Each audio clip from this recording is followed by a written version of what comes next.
Fright Night Vault. Audio horror for nighttime listening. Welcome, Fright Night Vault listeners.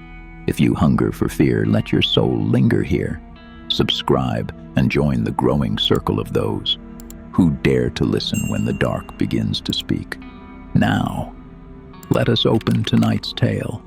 The street you lived on was not remarkable. It was one of those places people drive past without ever remembering.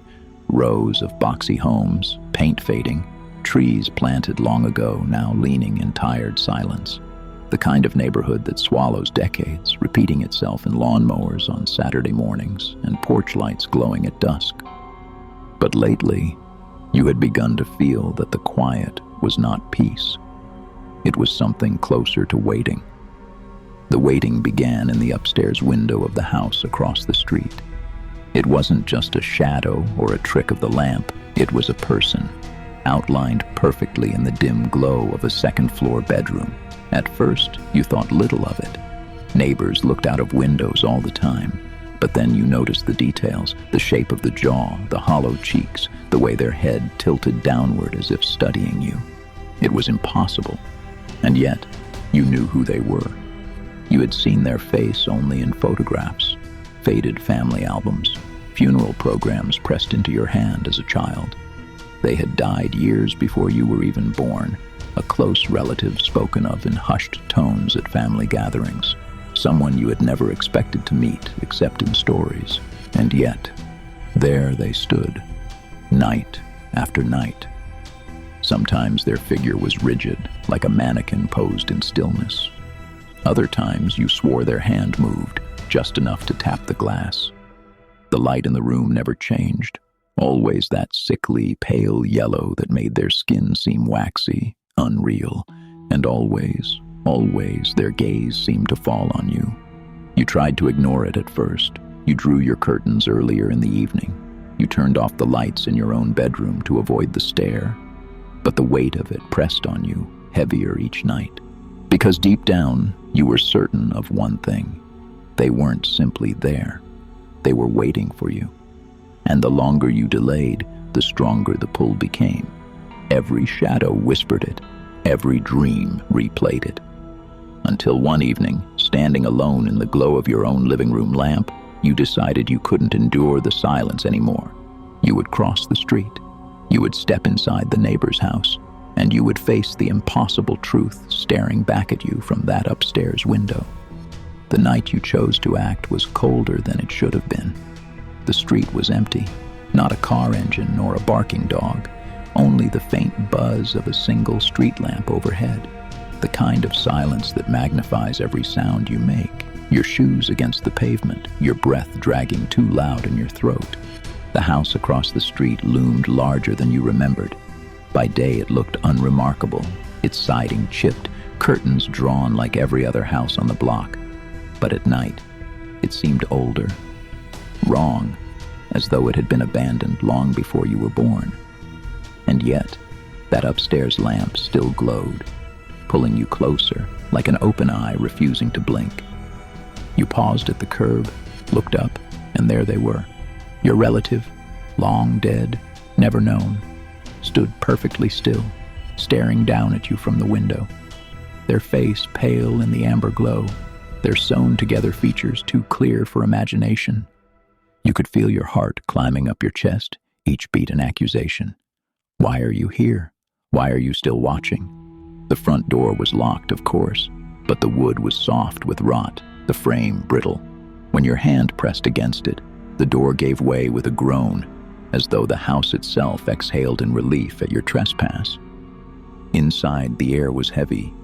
Dust floated in the weak spill of light from outside, shifting like ash. The wallpaper peeled in long strips, and the silence had weight, the kind of stillness that feels inhabited, like someone is just out of sight, holding their breath with you. You whispered their name. The words sounded fragile, stolen from your own mouth, absorbed instantly by the shadows. No answer. You climbed the stairs, every step shrieking under your weight. Halfway up, you thought you heard something, the faint creak of footsteps ahead, moving in rhythm with yours. You froze, The sound froze with you. You stepped back. It stepped again. The mimicry continued, up and up until you reached the landing. The upstairs hallway stretched long and narrow, lined with doors half open as though waiting for you to choose one. At the far end, faint light spilled from the crack beneath the door you already knew led to that glowing room. Your throat went dry. The figure was no longer in the window. You were sure of it. The lamp still glowed from beneath the door, but the silhouette was gone. For the first time, the thought occurred to you that maybe you hadn't been meant to see them across the street at all. Maybe they had been waiting for this, for you to come to them, to cross the threshold, to trap yourself inside their silence. Your hand reached for the doorknob. It was warm, too warm, as though someone had just been holding it from the other side, and as you turned it, the air behind you shifted. Slow, deliberate. The sound of someone breathing, close enough to fog the back of your neck. The breath behind you thickened the air, damp and steady, as though whoever stood there had been waiting years to exhale. You froze, hand on the glowing brass knob, every instinct demanding you run. But the weight of the house held you still, as if the very walls leaned closer, urging you to turn and see. Your skin crawled. Slowly, painfully, you turned your head. No one was there. The hallway was empty. The peeling wallpaper sagged. The dust swirled in the candle-colored glow, but the sound, God's, the sound, still pressed against your ear. You could feel it, the breath of someone who should not be, someone who wanted you to know they were close enough to touch. The doorknob beneath your hand turned of its own accord. The door inched open with a groan, revealing the room you had dreaded all along. The lamp inside flickered weakly, casting jaundiced light across a bedroom preserved in half-decay. The wallpaper was patterned with faint roses, their colors faded to bruised gray. A bed slumped in the corner, sheets collapsed into mold and dust. And there, by the window, stood the figure, your relative, exactly as you had seen them, night after night, pale, unsmiling, eyes that didn't quite focus. Their head tilted in that same familiar slant, as though listening to something behind the walls. You whispered their name again. This time your voice cracked. The figure shifted, its head snapped toward you too fast, too deliberate, and its eyes locked onto yours. For the first time, you saw movement in its mouth. The sewn lips trembled, straining against stitches that should have rotted away decades ago. The threads creaked, and then a sound escaped. Not a word, not a whisper, a gasp. The sound of lungs filling for the first time in years. You staggered back. The floor beneath you moaned. And that was when you noticed. The window was no longer showing this house. Number. The glow through the glass framed something far more familiar. It was your house. Across the street, in the upper window of your bedroom, another figure stood. Not this one, not the one before you. No, this was the same relative, the same eyes, the same tilted head. But now they stood in your home, staring out from where you slept. You turned in panic, looked back at the figure in the room. They were gone. The space before the window was empty. The lamp flickered again. You spun to the hallway, and there they were, halfway down the corridor now, closer, closer, head tilted, eyes locked on you. Every blink, they seemed nearer, as if they moved only when unseen, dragging themselves through the rotten air toward you. The breath was behind you again, this time louder, harsher, rasping. You turned, wild with fear. Nothing, only dust. But the sound circled, closing in, filling the room with suffocating heat. You stumbled backward, eyes darting between the figure now blocking the hall and the reflection in the glass that showed your own home occupied by the same dead face. And then the stitchwork broke. The lips of the figure split open, black threads snapping one by one, spilling a wet, tearing sound into the silence. Their jaw sagged unnaturally wide, as if they had been waiting centuries to scream. And scream they did. The sound burst forth, not just from the figure, but from the walls, the ceiling, the floorboards, the glass across the street.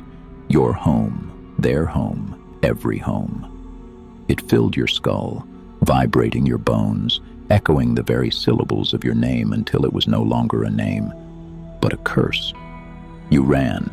You don't remember choosing to, but you did. Down the hallway, stumbling down the stairs, crashing through the rotten front door into the night. The air outside was freezing, your lungs clawing for breath. Yet you knew, even as you collapsed onto the pavement, that you hadn't escaped. Because when you dared to lift your head, the glow of your own upstairs window was waiting for you, and in it, silhouetted against the lamp's glow, was the figure, watching, their lips sewn again, their head tilted just so, and this time they raised their hand and waved. You stood in the middle of the street, frozen between two homes, one rotting, one familiar, but both poisoned by the same reflection. Every window seemed to hold their shadow now. The glass across the neighborhood flickered faintly, each pane shimmering as if an audience of faces pressed just out of sight. You tried to scream for help, but the air was thick, every word smothered before it left your tongue. Even if someone had heard you, what would you say? That you saw a dead relative you never knew? That they stood in two places at once, dividing your sanity between houses? That every breath you took was borrowed from lungs that should not move? The light in your bedroom flickered once, twice, and then it went dark. For a moment, relief. Maybe it was over.